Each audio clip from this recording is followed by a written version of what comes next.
12절의 말씀을 살펴보고자 하는데요. 앞에 제가 적어놨습니다. 12절의 말씀만 우리가 우리에게 죄 지은 자를 사하여 준 것 같이 우리 죄를 사하여 주시옵고.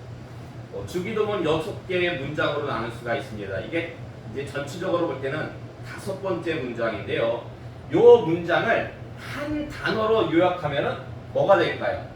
여러분, 요 문장을 한 단어로 요약하면 뭐가 되겠습니까? 용서. 그렇죠. 용서가 되겠죠. 용서에 관한 말씀입니다. 용서에 관한. 근데 말씀을 자세히 보시면은요, 우리가 이웃의 죄를 용서해 주는 게 먼저입니까? 아니면은 하나님께서 우리 죄를 용서해 주시는 게 먼저입니까? 우리가.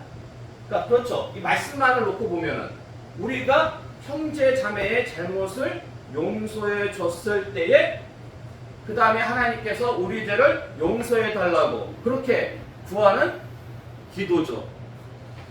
그런데 로마서 5장 8절의 말씀 한번 볼까요? 로마서 5장 8절의 말씀 주고 참고하시기 바랍니다. 함께 봉독하겠습니다. 우리가 아직 죄인 되었을 때에 그리스도께서 우리를 위하여 죽으심으로 하나님께서 우리에 대한 자기의 사랑을 확증하셨느니라. 아멘. 자, 그리고 요한일서 4장 10절도 같이 함께 공부하겠습니다. 사랑은 여기 있으니 우리가 하나님을 사랑한 것이 아니요 하나님이 우리를 사랑하사 우리 죄를 속하기 위하여 화목제물로 그 아들을 보내셨음이라. 아멘. 자, 지금 로마서의 말씀과 요한일서의 말씀 보니까 우리가 아직 죄인 되었을 때에 하나님께서 먼저 우리를 사랑하셨어요. 그래서 우리 죄를 사해 주시기 위해서 예수님을 이 땅에 화목제물로 보내주셨습니다. 그러므로 여러분, 로마서와 요한일서의 말씀을 보면 형제 용서가 먼저입니까? 아니면 하나님의 용서가 먼저입니까? 하나님이 먼저 우리를 사랑하사 그 아들을 보내심으로 우리 죄를 사해 주셨잖아요. 그렇기 때문에 로마서와 요한일서의 말씀을 놓고 보면 하나님의 용서가 먼저예요. 그런데 왜 주기도문에서는 예수님께서 이렇게 말씀하고 계시는 걸까요? 이에 대해서 학자들이 어떻게 얘기하냐면요, 이 말씀을 문자적으로 이해하면 안 된대요. 학자들은 뭐라고 얘기하냐면 이 말씀은 문자적으로 이렇게 이해할 것이 아니라, 그래서 시간적으로 우리가 형제를 용서해야지만이 하나님께서 우리 죄를 용서하신다, 이런 식으로 시간적으로 이렇게 이해할 것이 아니라 이거는 강조하는 말씀이다. 강조. 뭘 강조하느냐? 하나님 앞에 기도하는 자가 영적으로 성숙돼가지고 형제의 잘못을 반드시 용서해야 됨을 강조하는 말씀입니다. 그러니까 영적으로 성숙 돼가지고 형제 용서할 것을 그걸 강조하는 말씀이지, 우리가 먼저 형제를 용서해야지만이, 그래야지 하나님께서 우리를 용서하신다, 이건 로마서의 말씀하고 요한일서의 말씀하고 좀 뭔가 이렇게 앞뒤가 안 맞는 말씀이기 때문에 학자들은 이렇게 해석을 합니다. 그러나 이 말씀을 지금 한글 번역도 그렇고 원어적으로 보면은 이거는 분명히 선행 조건이에요. 우리의 용서가 하나님의 용서보다 앞서는 그런 선행 조건으로 이 원어적으로 분명히 그렇게 적혀 있다라는 것입니다. 그래서 좀 이 말씀이 약간 난해 구절에 속합니다. 그래서 사실 로마서의 말씀, 요한일서의 말씀도 맞는 말씀일 거고, 그리고 예수님께서 하신 지금 이 주기도문 나오는 마태복음의 말씀도 다 맞는 말씀일 테고, 성경 말씀은 어느 것 하나 틀린 말씀이 없잖아요. 그래서 이 두 개의 말씀을 다 우리는 맞다고 되는데 두 개의 말씀이 서로가 앞뒤가 좀 약간 안 맞아요. 그래서 제가 좀 고민을 했습니다. 요 두 가지를 다 충족하려면 어떻게 해야 될까? 그러다가 이 용서에 관한 말씀을 좀 나누자. 여러분, 죄는요 크게 두 가지로 나옵니다. 신학적으로 원죄가 있고요, 그리고 우리가 살면서 날마다 짓는 자범죄가 있어요. 네. 여러분, 원죄는 뭐예요? 원죄는 선악과를 따먹은 거예요. 그렇죠. 그 아담이 선악과를 따먹었는데 왜 우리한테 원죄가 있는 걸까요? 그 따먹은 사람은 여러분 선악과 구경이라도 해봤습니까? 구경도 못 해봤는데 왜 여러분 아담이 따먹은 죄 때문에 여러분에게 원죄가 주어졌나요? 후손이니까 예, 그 말도 맞고, 정확히 말하면 아담은 모든 인류의 대표였어요. 아담은 모든 인류뿐만 아니라 모든 피조물에, 왜냐면 하나님께서 다 맡기셨거든요. 아담에게 관리하라고. 그러니까 모든 피조물의 대표였기 때문에 그 아담의 범죄함으로 말미암아서 그에게 속한 모든 피조물과 그로 인한 모든 자손들이 다 원죄의 영향을 받게 되었다라는 것입니다. 그래서 이걸 죄의 전가라고 하는데, 사람은 태어나면서부터 결국 그래서 원죄를 가지고 태어난다는 것입니다. 네. 그럼 이 자범죄는 뭐냐? 이 자범죄는 아까도 말씀드린 것처럼 우리가 일상생활 하면서 짓는 죄가 자범죄죠. 여러분, 지난 한 주간 어떻게 죄 하나도 안 짓고 살았습니까? 아니면 조금 죄 졌습니까? 네, 용수보호자는 항상 정직하신 것 같아. 그냥 물으면 묻는 대로 정말 정직하게 대답하시는데, 그렇죠. 아마 여태껏 살면서 죄 하나도 안 짓고 살았다는 사람이 있으면 그건 정말 거짓말이겠죠. 네. 근데 여러분, 이 원죄하고 자범죄 중에서 어떤 죄가 더 클까요? 죄의 무게로 따진다면 어떤 죄가 더 무거울까요? 경중을 따지자면 원죄가 더 클 것 같습니까? 아니면 자범죄가 더 클 것 같습니까?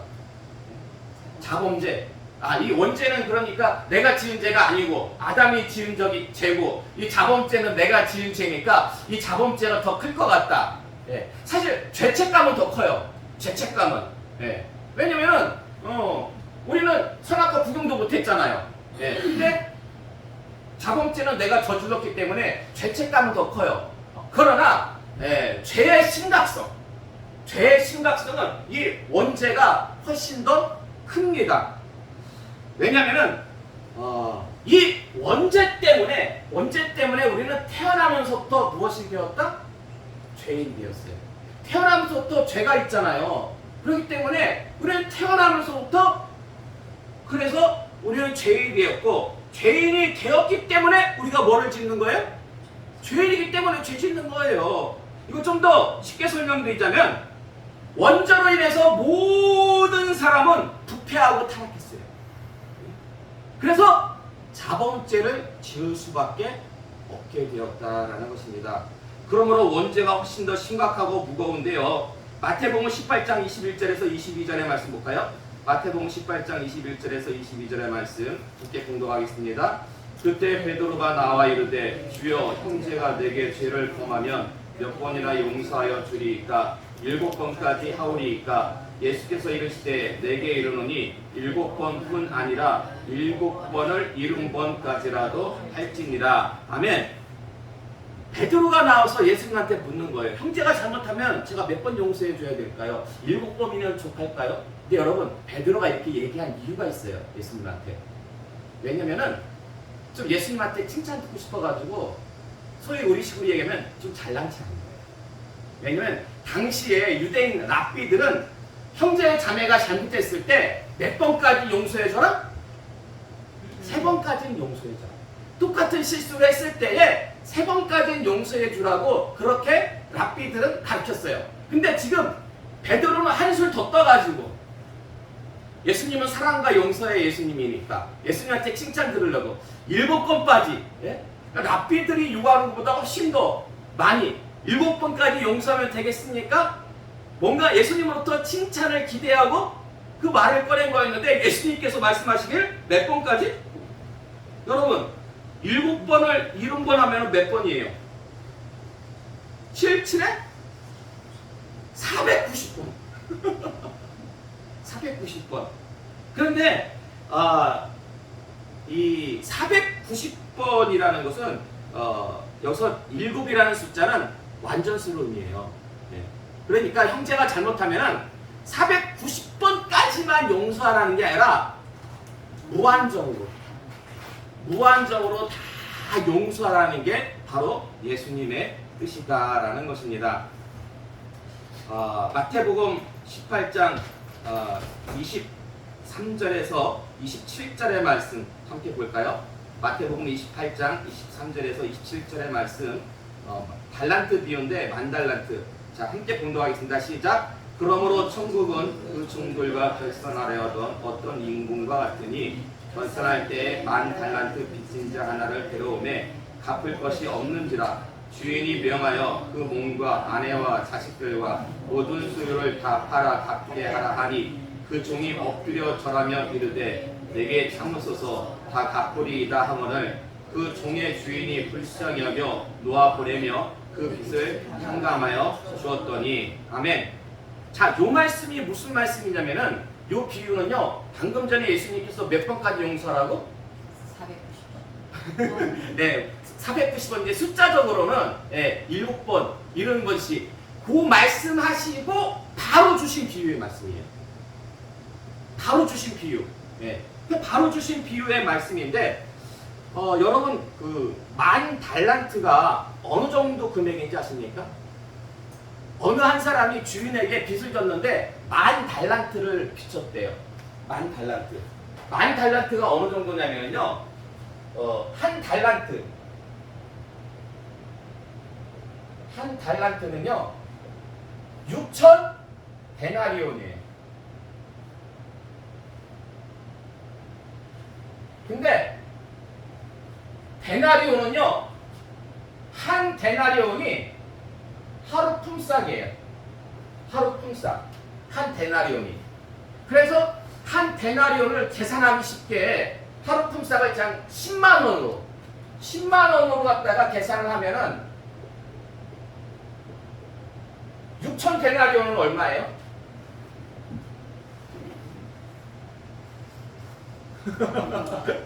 계산이 잘 안 돼요? 예. 6,000 데나리온 얼마예요?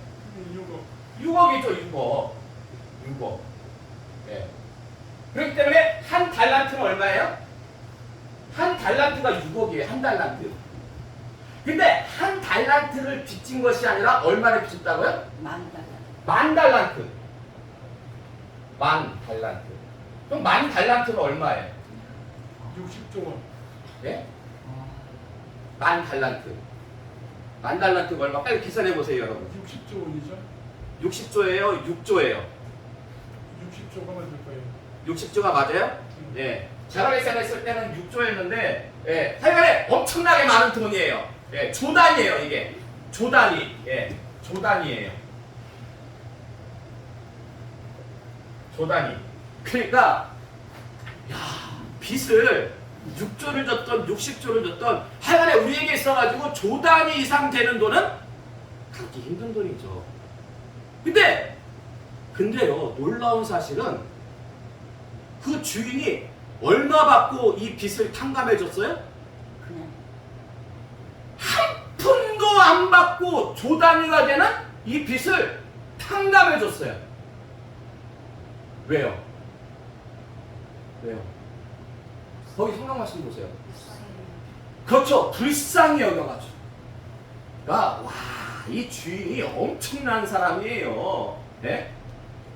그래도 한 10분의 1, 1,000억 단위로 해가지고 좀 갚은 것도 아니고 한 푼도 갚지 못했는데 그 조 단위의 돈을 단지 한 가지 이유로 그 사람이 불쌍해가지고 그 빚을 다 탕감해줬어요. 만약에 여러분이 그 종이었다면 기분이 어떨까요? 무지하게 째지죠. 아니 뭐 조까지 바라지도 않아. 100억대 바라지도 않아. 그냥 우리에게 있어서 현실적으로 몇 천만 원 정도. 누구한테? 많게는 뭐 몇억 정도 빚이 있었는데 하루아침에 탕감을 받았다? 기분이 날라가죠. 예? 근데 이 사람은 예? 조 단위의 빚을 탕감받았어요. 그래서 이 사람이 막 기분이 좋아가지고 예? 집으로 막 가요. 예? 이 사람이 막 기분이 좋아가지고 길거리를 막 가다가 누구를 만나느냐? 자기한테 빚진 자를 만나네요. 예? 자기한테 빚진 자를 만나서 어떻게 하냐면요. 마태복음 18장 28절에서 30절의 말씀 볼까요? 마태복음 18장 28절에서 30절의 말씀 함께 공독하겠습니다.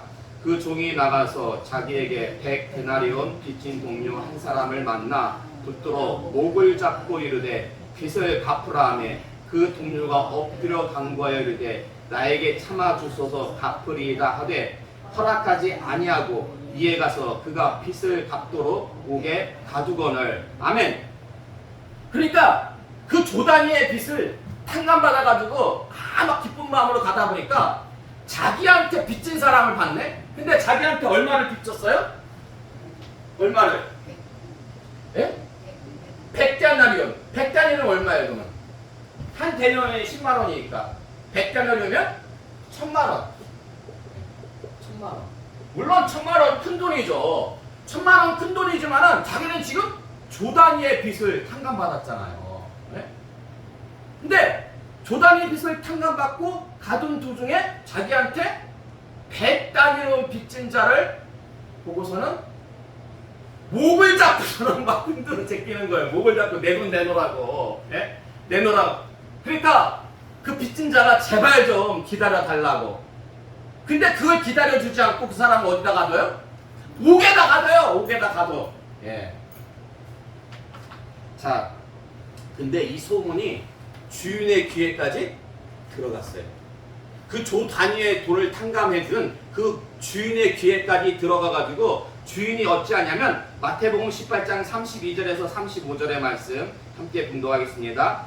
이에 주인이 그를 불러다가 말하되 악한 종아 내가 빌기에 내가 내 빚을 전부 탕감하여 주었거늘 내가 너를 불쌍히 여김과 같이 너도 내 동료를 불쌍히 여김이 마땅하지 아니하냐 하고 주인이 노하여 그 빚을 다 갚도록 그를 옥졸들에게 넘기니라.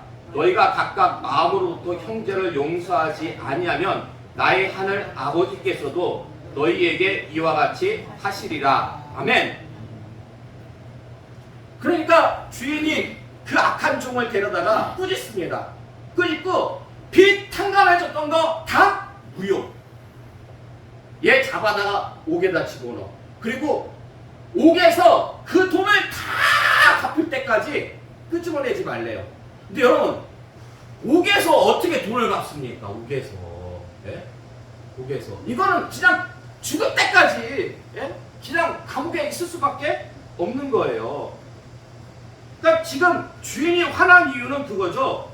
너는 왜 그 조단이나 되는 큰 은혜를 입고도 왜 1000만 원 빚진 자를 불쌍히 여겨주지 않았느냐 하는 거예요. 근데 여러분 지금 이 조단위의 빚을 탕감받은 사람이 현실적으로 누굽니까? 조단위의 빚을 현실적으로 탕감받는 사람이 누구예요? 현실적으로 우리죠. 우리 예? 우리. 예. 그러니까 우리의 주인은 누구예요? 그렇죠. 하나님. 하나님께서 우리를 불쌍히 여기사 예? 독생자 예수 그리스도를 희생하심으로 무조건적으로 우리 죄를 용서해 주셨어요. 예. 그래서 우리가 구원받았어요. 아무런 공로 없이 예? 의롭다 칭의를 받았다라는 것입니다. 그래서 비록 우리가 아직도 자범죄는 지어요. 아직도 우리가 자범죄는 아직도 짓지만은 우리의 원죄는 완전히 용서받았어요. 이게 우리에게 원죄가 없어요. 예? 그래서 하나님과의 관계가 회복이 됐어요. 하나님과의 관계가 회복이 돼가지고 이제 예수님 안에서 우리가 하나님의 양자가 되는 엄청난 조단위의 은혜를 입었다는 거예요. 예? 조단위의. 사실 이 만이라는 숫자도 완전 숫자예요. 그렇기 때문에 굳이 뭐 이걸 6조나 60조 계산한다기보다도 정말 X로 환산할 수 없이 큰 엄청난 이해를 돕기 위해서 그냥 만달란 그 X를 제가 계산한 거지 X로 환산할 수 없는 큰 은혜를 먼저 우리가 받았다라는 것입니다. 근데 우리 주변에 있는 형제 자매들의 그 잘못은 기껏 해봤자 100대만요 1000만 원 정도밖에 안 되는 거예요. 우리가 탕감받은 우리가 구원받은 그 큰 은혜에 비하면은 보잘것 없는 거예요. 그럼에도 불구하고 형제의 잘못을 용서하지 않는다면 이건 한마디로 요약해서 이런 걸 사자성어로 뭐라 그래요? 그 큰 은혜를 받았는데 그럼에도 불구하고 자기는 다른 사람에게 조그마한 은혜도 베풀지 않는 거. 배은망덕이라고 합니다. 배은망덕. 그래서 방금 봉독한 35절의 말씀, 35절의 말씀에서 마태복음 18장 35절 마지막에서 너희가 각각 마음으로부터 형제를 용서하지 않으면 나의 하늘 아버지께서도 너에게 이와 같이 하시리라 라는 말씀. 이게 결론의 말씀이에요. 결론의 말씀. 근데 이 말씀은 오늘 본문의 말씀과도 맥을 같이 해요. 맥을 같이 해. 사실 오늘 본문의 말씀은 여기서 끝나는 말씀이 아니에요. 사실. 왜냐면은 마태복음 6장 14절에서 15절의 말씀 볼까요? 마태복음 6장 14절에서 15절의 말씀 자 함께 봉독하겠습니다. 시작.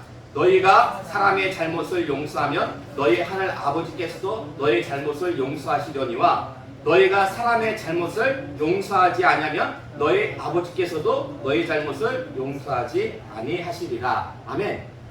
이 말씀이 무슨 말씀이냐면요. 이제 마태복음 6장 9절에서 13절까지는 주기도문에 관한 우리가 오늘 봉독한 본문의 말씀이 나오고 바로 이어서 14절과 15절에 이 말씀이 나와요. 그러니까 이 말씀은 12절 말씀의 부연 설명이에요. 예수님께서 주기도문을 우리한테 가르쳐 주시면서 다른 구절에 대한 아까 주기도문은 6개의 문장으로 나눌 수 있다고 했잖아요. 다른 문장에 대한 부가 설명은 아무것도 말씀하지 않았어요. 근데 딱 요 12절에 관한 말씀에 대해서 부연 설명을 해주세요. 그게 바로 14절과 15절의 말씀이라는 거예요. 근데 왜 12절의 말씀에만 이런 부연 설명이 들어가 있는 걸까요? 왜 여기에만 예수님께서 요 구절에 대해서만 부연 설명을 하시는 걸까요? 여러 가지 이유가 있겠지만 요 말씀을 더욱더 강조하시기 위해서.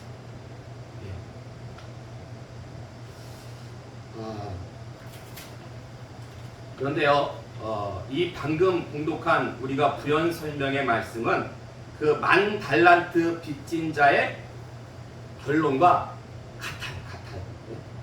그러므로 용서에 관한 예수님의 한결같은 가르침은 죄 용서를 통해서 우리가 먼저 하나님의 큰 은혜를 받았기 때문에 우리도 형제자매의 잘못을 어찌해야 된다? 용서해야 된다라는 것이 예수님의 결론입니다. 자, 근데요, 누가복음 17장 3절에서 4절의 말씀 볼까요? 누가복음 17장 3절에서 4절의 말씀 함께 봉독하겠습니다. 시작. 너희는 스스로 조심하라. 만일 내 형제가 죄를 범하거든 경고하고 회개하거든 용서하라. 만일 하루에 7번이라고 내게 죄를 짓고 7번 내게 돌아와 내가 회개하노라 하거든 너는 용서하라 하시더라. 아멘. 여기 누가복음의 말씀 보니까요, 용서에 조건이 있네요. 누가복음에는 그 말씀이 없었어요. 근데 주기도문에는 그런 말씀이 없었는데 이 누가복음의 말씀 보니까 우리가 형제의 잘못을 용서해 줄 때 조건이 있어요. 그 조건이 뭡니까? 그 형제가 와가지고 회개하면 회개가 조건이에요. 회개가 조건. 그래서 회개만 한다면 결국 예수님의 말씀은 7번이 아니라 70번씩 7번이라도 끝없이 용서해 주라는 거예요. 회개하면은. 근데 만약에 회개를 안 하면 회개를 안 하면. 회개하면 용서하라는 것은 예수님의 뜻인데 회개를 안 하는 경우가 있죠. 예? 교회 안에서도 그런 경우 있잖아요. 교회 안에서도 저 형제나 저 자매가 나한테 잘못했어. 분명히 실수했어. 나는 용서해주고 싶어. 근데 그 사람이 나한테 와가지고 잘못했다고 회개를 안 하네. 용서를 안 빌어. 그러면 내가 용서를 해줘야 돼요? 말아야 돼요? 나한테 용서를 안 비는데, 회개 안 하는데. 그래도 용서해야죠. 왜요? 그 이유를 대부분 많은 분들이 요 말씀에서 근거로 얘기를 합니다. 누가복음 23장 33절에서 34절의 말씀 함께 공동하겠습니다. 시작. 해골이라는 곳에 이르러 거기서 예수를 십자가에 못 박고 두 행악자도 그렇게 하니 하나는 우편에 하나는 좌편에 있더라. 이에 예수께서 이르실 때 아버지 저들을 사하여 주옵소서 자기들이 하는 것을 알지 못한 이니이다 하시더라. 그들이 그의 옷을 나눠 제비 뽑을세. 아멘. 그러니까 예수님께서 십자가에 달려 돌아가실 때 예수님께서 그 원수들 자기를 십자가에 못 박는 그 핍박자들을 위해서 예수님께서 용서하셨어요? 안 하셨어요? 하셨어요. 자, 그러면 예수님께서 용서하실 때 그들의 회개를 받고 용서해 주셨어요? 아니면은 회개 없이 하셨어요? 그렇죠. 그 못 박는 사람들 회개 안 했죠. 그래서 요 말씀을 근거로 해가지고 우리 형제 자매가 우리한테 회개 안 해도 우리가 용서해야 된다라고 그렇게 착각할 수가 있어요. 착각하는 거예요, 그거는요. 자, 여러분, 예수님의 고백을 자세히 보세요. 지금 예수님의 고백을 자세히 보시면 예수님께서는요, 그 원수들의 그 죄를 용서해 주시는 것이 아니라 용서해 달라고 하나님께 기도하고 계십니다. 이건 차이가 커요. 용서해 주는 것하고 용서해 달라고 간구하는 것은요, 차이가 커요. 사실 용서에 대한 간구는 회개로 인도하는 거예요. 회개로. 그러니까 우리가 원수를 용서해 달라고 기도하면은요, 하나님께서는 우리의 기도에 응답하사 원수를 징계하십니다. 원수를 징계하세요, 하나님께서. 근데 왜 하나님께서 우리의 기도를, 우리는 용서해 달라고, 우리는 원수를 예수님처럼 저 원수를, 저 형제 자매를 용서해 주세요. 아니, 나한테 와가지고 회개를 갖다가 하지 않기 때문에 내가 용서해 줄 수 없잖아요. 그래서 그런 경우에는 예수님처럼 기도하는 거예요, 하나님께. 저 형제 자매를 용서해 달라고. 그러면 하나님께서 어떻게 하시냐면 그 형제 자매를 때려요. 아니, 우리는 용서해 달라고 기도했는데 하나님께서는 그 형제 자매를 징계하셔요. 근데 왜 징계하시는 걸까요? 이게 중요해요. 그렇죠, 회개하라고. 사람은요, 그냥 말로만 해서는 자기 죄를 갖다가 용서 안 해요. 그래서 하나님께서 치시면은 어디까지 떨어져요? 그 바닥 밑에 있는 지하실까지 떨어져요. 네. 그 사람이 완전히 바닥으로 떨어지면은, 추락하면은 그제서야 정신 차리고 잘못했습니다, 하나님을 갖다가 찾게 돼요. 이스라엘이 많이 수없이 범죄했을 때 하나님께서는요, 그냥 놔두시지 않았어요. 꼭 하나님께서 회초리를 때리셨어요. 왜요? 미워서 때린 게 아니라 사랑하기 때문에.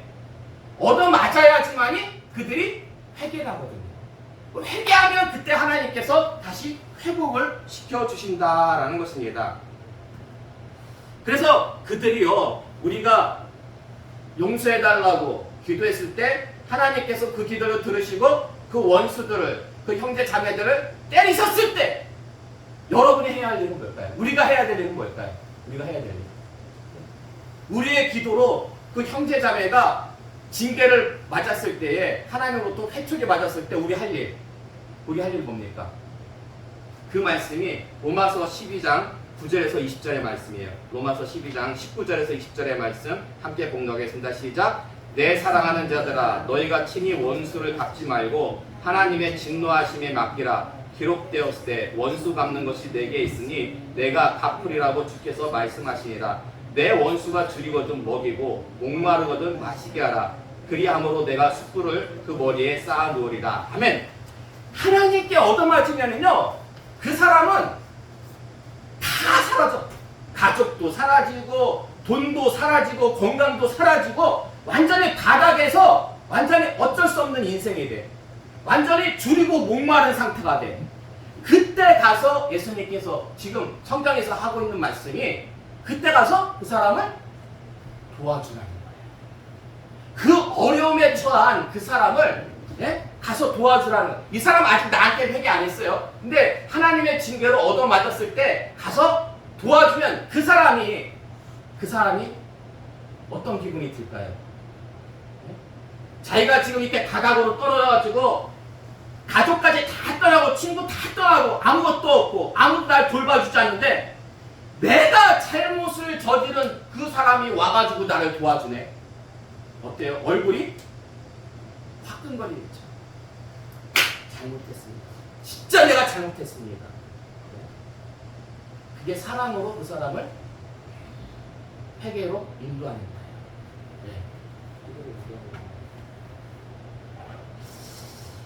그래서 여러분, 이런 공식이 나와요. 이런 공식이. 어떤 공식이 나오냐면은 지금 우리한테 잘못을 했을 때에 용서하지, 우리한테 와가지고 회개하지 않은 사람 있잖아요. 네? 회개하지 않은 사람에 대해서 우리가 어떻게 기도를 해야 된다고요? 하나님께 용서해달라고. 용서해달라고. 예수님처럼 저들을 용서해주세요 라고 그렇게 기도하는 것은요, 이게 무엇과도 같냐면은 말씀만 놓고 볼 때 원수 갚는 거. 원수 갚는 것을 하나님께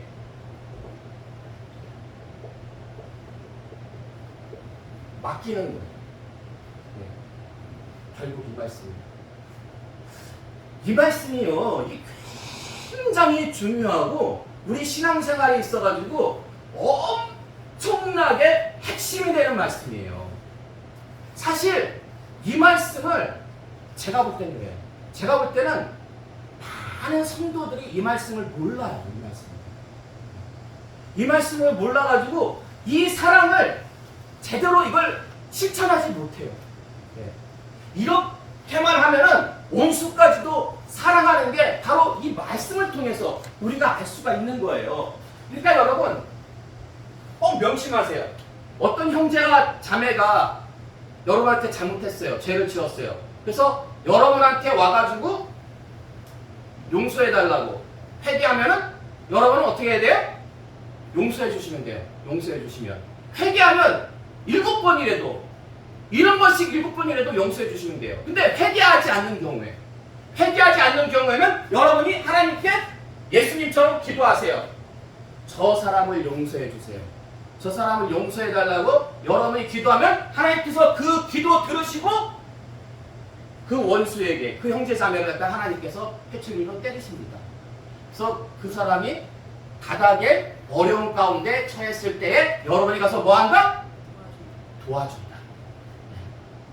그래서 그것이 바로 선으로 악을 이기는 거고, 그 사람이 정말 그때 잘못했다라는 것을 깨닫고 회개하고 여러분한테 용서를 구하고 하나님 앞으로 돌아오게 하는 거.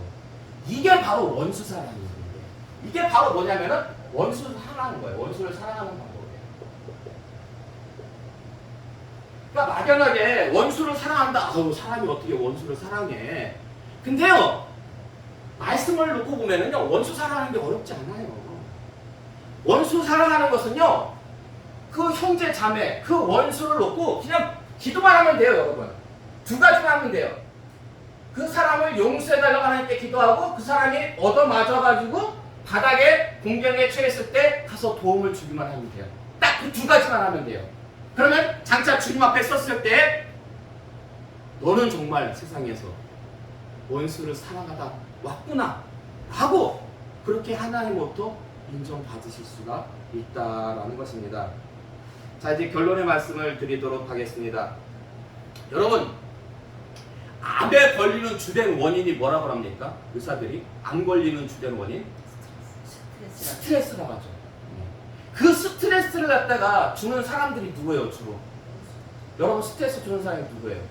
친한 이웃입니까? 아니면은 좀 악한 이웃입니까? 가까이 있는 예, 가까이 있는 사람들 중에서 특히 나한테 실수를 하고 나한테 잘못을 하고, 예, 그런 사람들이 스트레스를 주는 거지, 멀리 있는 사람이라든지, 예, 친하게 지내는 사람들은 스트레스 주지 않죠. 예. 근데 그렇기 때문에 여러분, 이건 제가 개인적으로 드리는 말씀인데, 이렇게 우리가 말씀대로만 우리가 신앙생활하면은 우리 마음속에 있던 무엇이 사라진다? 스트레스가 사라져요. 스트레스 사라져요. 네. 스트레스 사라지고 여러분 영육간에 강건함을 입을 수가 있는 거예요. 네. 그러니까 성경에는 뭐 그것까지 아주 자세히 나오지 않았지만 제가 볼 때 분명히 그래요. 아니 하나님께서 그렇게 다 하시는데 우리 원수를 다 갚아주시는데 그래서 나중에 예? 그 원수가 예? 결국 잘못됐다고 용서를 갖다가 구하게 되는데 예? 그 내 마음 가운데에 그 형제자매의 그 잘못을 갖다가 그 미움을 그냥 품고 있으면 품고 있는 것만큼 나한테는 스트레스가 되고 그게 나한테는 암세포가 돼요. 근데 기도하면 돼요. 기도하면 하나님께서 역사하심으로 여러분의 스트레스가 사라져요.